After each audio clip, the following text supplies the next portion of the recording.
welcome back to the Ask Rebecca radio show. Thank you for joining me.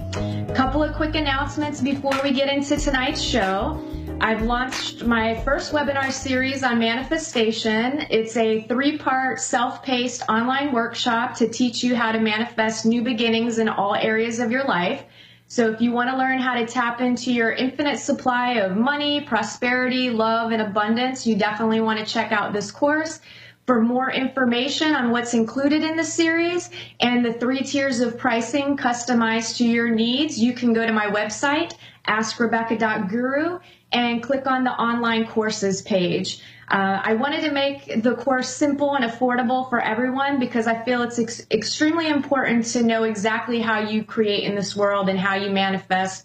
We're all very, very powerful beings, and we create our reality and what we experience on a day-to-day basis, and I feel like it's very important for everyone to know how to do that so that you can live the life that you truly want to live versus feeling like a victim of this world. And so also in honor of Mother's Day, I am still offering a 20% discount on all my services through the end of the month. If you'd like to book an appointment, you can call or text 407-374-3133 or email AskRebeccaToday@gmail. Now on to tonight's topic. And the whole month has been themed around moms since May is Mother's Day in the United States. And the first 2 shows, I wanted to discuss the beautiful aspects of motherhood and some of the great things revolving around moms. These last 2 shows, tonight and next week, I want to discuss the maybe the darker side of motherhood and signs of having a toxic mom. You know, we all love our moms, no matter how toxic they are. Deep down, it's a natural instinct to be connected to our mothers. We can't help but love them. Even if we may dislike them or even if they treat us badly, there's this innate drive and force that we seek their love and their approval. And, you know, what I'd like to point out before we get into the signs of a toxic mom or parent is, you know, our moms and our parents, they learn from their moms and their parents, and it's something that has been passed down the line. So my hope is to foster some forgiveness and some awareness. I'm sharing these signs with you so you can become aware of what you may have experienced growing up and what you may be doing yourself with your own children, and bringing awareness is important in order to let go of the past and to break any future cycles. You know, this is not about beating anyone up or, you know, trying to make people feel bad about themselves, but unless you can acknowledge the problem, then it's very difficult to make changes. And next week, I'll discuss more in detail on how to let go and actually, you know, break some of these patterns.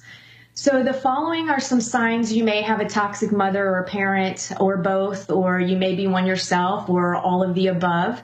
I compiled this list from lifehack.org. And these are typical patterns of behavior, not just one-time events. So if your parent one time did any of these things on this list, that doesn't mean they're a toxic parent. Toxicity is obviously something that is consistent and a pattern of behavior and happens over and over again. That's what I mean by toxic. So number 1 is the tough love approach. Now, you know, obviously, tough love may work sometimes, but consistent tough love without positive affirmation and security can cause you to easily fall apart at any sign of rejection or perceived failure. And this is something that affects us throughout our lives. So if you experience tough love, you're experiencing everything from a fear-based level, then you're going to grow up as an adult and you're going to constantly worry about being rejected. You're going to worry about being a failure and being unsuccessful. So again, if this is something you're experiencing, you might want to take a look at your past and your relationships, going all the way back to your parents and maybe even grandparents. 2, they're overly critical. Normal healthy criticism teaches you how to do things properly. A parent who overly criticizes their child about everything they do can cause a child to develop a harsh inner critic in adulthood, which can be crippling and limiting. So if you're in your head and you're always beating yourself up and you're criticizing yourself, well, that's going to keep you stuck in life, and you're not going to have forward motion. So you might not take risks when it comes to your career or your relationships, because again, you're beating yourself up and having feelings of not being good enough. 3, they demand your attention all the time. A well-rounded parent will allow their children enough space to grow and be kids without demanding constant interaction to suit their own needs. And this can also fall into like the caretaking category. Obviously, it's different if you have an ill parent and you're going and you're helping them and you're taking care of them because they're sick.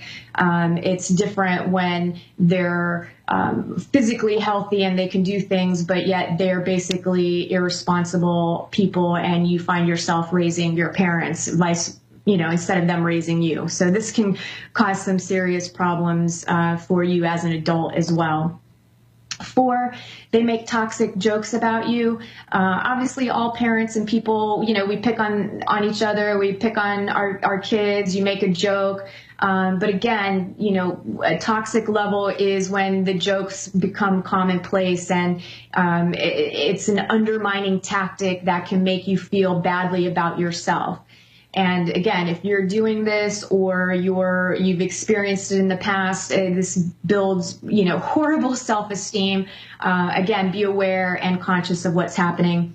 5, they cause you to justify terrible behavior. What I mean by that is, did you grow up believing your parent was physically or emotionally abusive to you because you deserved it? So when that happens, you internalized all the blame. And again, this can lead to, major issues in personal relationships in adulthood. 6, they do not allow you to express negative emotions. Parents who refuse to nurture their child's emotional needs and make light of their negative emotions are setting up a future where the child will feel unable to express what they need, and it may even lead to depression because they're unable to appropriately handle negativity as adults. 7, they scare even their adult children. This is respect and fear. They don't go hand in hand. Children who feel loved, connected, and supported are much more likely to be happy as adults. Discipline of some sort is inevitable, but again, using highly fearful actions and words can be permanently damaging to the human psyche. 8, they always put their feelings first. Parents may believe their feelings should come first, but this is an old way of thinking that isn't going to foster positive relationships. Toxic parents constantly force children to suppress their own feelings in order to appease their parents' feelings and needs. 9, they co-opt your goals. What I mean by that is your parents become overly interested in everything that you're doing and take over or duplicate you. So for example, you have to sell 50 boxes of cookies for school, then your mom decides she's going to bake cookies and hand them out for free to the neighborhood. Well, that's obviously going to make it a lot harder for you to meet your goal of selling 50 boxes of cookies. 10, they use guilt and or money to control you on a regular basis. Basically, if you fail to do as your parent wants, they may try to manipulate your feelings by using guilt or money as if you owe them because of everything that they've done for you or sacrificed in their life. And, the guilt thing, I think the majority of the planet deals with guilt. It's really annoying. It's really frustrating. And guilt is basically unexpressed, it's anger that you feel like you're not allowed to express. So if you're using guilt as a manipulation, please stop, because it's really annoying. And if you experienced it growing up, then you know exactly what I'm talking about. 11, they give you the silent treatment. This is passive aggressive behavior. This type of treatment is damaging and immature. Treatment like this hurts any type of relationship and forces the recipient into feeling pressured to fix the situation, even if they didn't do anything wrong. If a parent is mad at, if a parent's upset or mad at your child, then express it, and just excuse yourself for a few minutes and say you need to step away from the room until you can calm down, and then come back and talk to your child instead of ignoring the child. 12, they ignore healthy boundaries. For example, a toxic parent may open their child's door without knocking first. And, I know parents think like, well, my house, I can, walk in whenever I want. But again, this is setting up a pattern that makes it hard for your children to properly recognize and understand boundaries later in life. So to you, it may seem like a simple door in your house that you own and they need to abide by the rules. But again, this has a huge impact in the future with boundaries in all aspects. Now, 13. They make you responsible for their happiness by telling you how much they gave up for you in connection with their unhappiness. So they're basically placing unrealistic expectations on your role in their life. And this type of behavior will make it difficult for adult children to understand that we're all responsible for our own happiness. Happiness is a choice, and no one can make you happy. Not your parents, not your friends, not your boyfriend, not your girlfriend, not your husband, not your wife. Like, you are the only person that can make you happy, and everybody else is just an extension of that happiness. 14, they have problems and ask you to conceal them. For example, a parent that may have some sort of an addiction or financial problems, or want you to lie to other family members on their behalf. This can create a chaotic childhood environment filled with embarrassment, isolation, and the inability to trust. And again, this is something that will affect them for years to come in their life if they can't work through that. And lastly, 15, they refuse to let you grow up. What this looks like is they demand the same level of control over you that they had when you were a child. So they undermine your decisions and harass you to change them. And if you don't listen or don't do what they want, they become extremely aggressive or puzzled and or offended that, you're not listening to them. They're the mother and, all of this stuff. So again, just kind of be aware for these things. And whether or not these patterns showed up in your childhood and are affecting you now, or if they are things that you're actually creating in your own relationships, not just with your children, but with anyone else. And last little thing I'd like to share with you before I do the moment of Zen and take a caller is Dorothy Nolt, an American writer and counselor. It's a little thing that she wrote that I want to share with you because as a mother, I feel it's especially helpful as a reminder in raising children. And if you can, I'm pretty sure you can find it online and maybe print it out, put it on the refrigerator, frame it, whatever. I think it's a really clever tool to have. And so I'll share it with you really quickly. It's called Children Learn What They Live. If children live with hostility, they learn to fight. If children live with fear, they learn to be apprehensive. If children live with pity, they learn to feel sorry for themselves. If children live with ridicule, they learn to be shy. If children live with jealousy, they learn to feel envy. If children live with shame, they learn to feel guilty. If children live with encouragement, they learn confidence. If children live with tolerance, they learn patience. If children live with praise, they learn appreciation. If children live with acceptance, they learn to love. If children live with approval, they learn to like themselves. If children live with recognition, they learn it is good to have a goal.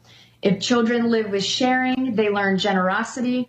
If children live with honesty, they learn truthfulness. If children live with fairness, they learn justice. If children live with kindness and consideration, they learn respect. If children live with security, they learn to have faith in themselves and those around them. If children live with friendliness, they learn the world is a nice place in which to live. And I think that's just really beautiful. And again, I feel if you're a parent, it's a great tool to use for yourself. So let's do a quick moment of Zen to release any toxic emotions surrounding our moms or parents or any issues that we may have when it comes to our families. So let's begin by closing your eyes. Open your palms, tell yourself you're open to receive, take a couple of deep breaths in and out, and then just relax and breathe normally. And I'm going to ask your guides and my guides and all of that love energy to flow towards you and open up anything that you need to release and let go of contributing to parents and family.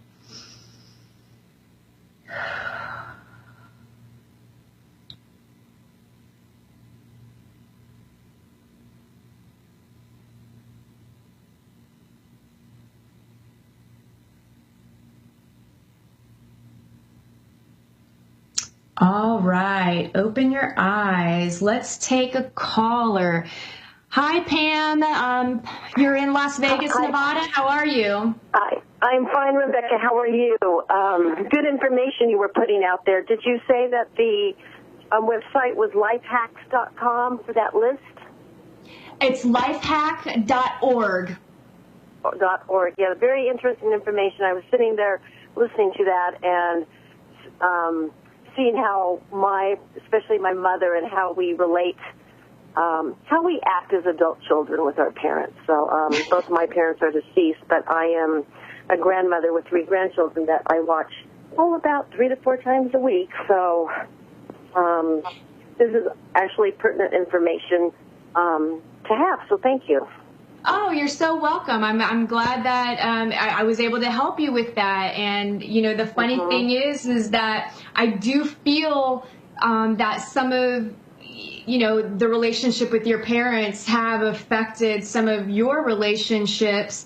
And I made a couple of notes, and I kind of feel like you're in this space of wanting to make some life goal changes yourself. So I kind of feel like maybe you've been dealing with like a specific challenge or obstacle that you wanted to overcome. And I feel like it's something that you've been dealing with. So I kind of feel like it's surrounding an imbalance of love and fear, right? So I feel like you have all this love in your heart and you love so greatly. And I feel like you're an awesome grandmother with your grandchildren and with your children. I feel like you went through life wanting to not do what your parents did. Exactly. Yeah, so I feel, yes, exactly. So I feel like you've just worked really, really hard at not being like them. But at the same time, I feel like they have affected you in the way when it comes to the fear side of things. So I kind of feel like you've held yourself back in certain goals and aspirations and dreams that you've actually wanted to pursue. And I kind of feel like those things are coming up for you right now. Like I feel like you have a specific goal in mind, and there's something that you want to change. You want things to shift. So I feel like it surrounds work and love. Well, yes. Okay, so yes, you're correct on so many levels, because when I grew up, I was told, when I was in all the advanced classes that, we can't afford to send you to college, so, take business classes, take shorthand and typing, but that's another story. I've resolved, I do a lot of energetic work as well, so I've worked on a lot of these issues that you brought up, but the interesting thing is because I do find myself with 3 grandchildren and being the parent because the father is out of these children's life, and it's been, it's been quite a challenge the last 2.5 years, and in saying that, and I don't really want to call it a fear, but, subconsciously it probably is, because since, I took care of my parents when they were sick, and then, then there was a year of moving in with a boyfriend, and that didn't work out because we were all shifting, and now here I am in another family relationship, taking care of kids. I mean, to help my daughter out, she's living in the family home that I inherited, and I'm not living with them, which is a good thing. But, you know, the question that comes up, yes, I need my solitude, my meditation room. And so the question that comes up is the family responsibilities, and I've worked on this in energetic healing well, and bringing in that love relationship, because after being with 3 kids, which is quite a bit of draining on my energy, when I go home for the weekend, it's like I just sit and I have turned into a couch potato, which is not me, because I have to re-energize myself, you know, and being calm from being in the hectic 3 energetic kids and a lot of fighting between the boys and things. And, you know, I guess if it's going to be a fear is how can I want to accept the new relationship that's coming in, but where do I fit the love relationship in when I'm in such a responsible position of being a grandparent / co-parent, you know? So that's basically where I'm at. Well, I do feel like... I'm sorry, go ahead. Oh, I was going to say, any take on that? Oh, yeah. So I do feel like that energy is about to shift. I feel like you're going to shift from that kind of lethargic feeling after dealing with the kids and coming home and just vegging out. To me, that feels like you're, by the end of June, you're going to have a lot of energy, and I feel like it's going to be building from now until then, where all of a sudden you're just like, whoa, I don't even know where all this energy came from. And because I feel like right now you are being energetically shifted to kind of figure out your boundaries, right? You've always been the caretaker. Like, you took care of your parents, you took care of your kids, you took care of your exes, you took care of, you know, your daughter's kids. And you've had the fear part comes in is that you've had a difficult time setting the boundaries with all of these people in your life because of the fear of hurting them, fear of, you know, them being upset with you. Not being a responsible daughter. Not being a responsible daughter. Yep. That's the connection of the fear. So, it's more about you worrying about their feelings instead of yours. Now, with the grandbabies and your daughter, look, she made the choices that she made. She has children. This is okay for you to set the boundaries. I do feel like if you set some boundaries with her, she's going to be a little resistant to it. I feel like she can get pouty sometimes. I do feel like I feel like she can, even as an adult, she can still kind of throw a hissy fit, and she's actually pretty good at emotionally guilting you into stuff, right? Like the role is almost reversed. You know what? It's so funny because I have gotten a lot better, because last year I was watching the kids 4 times a week, and I said, this is too much for me.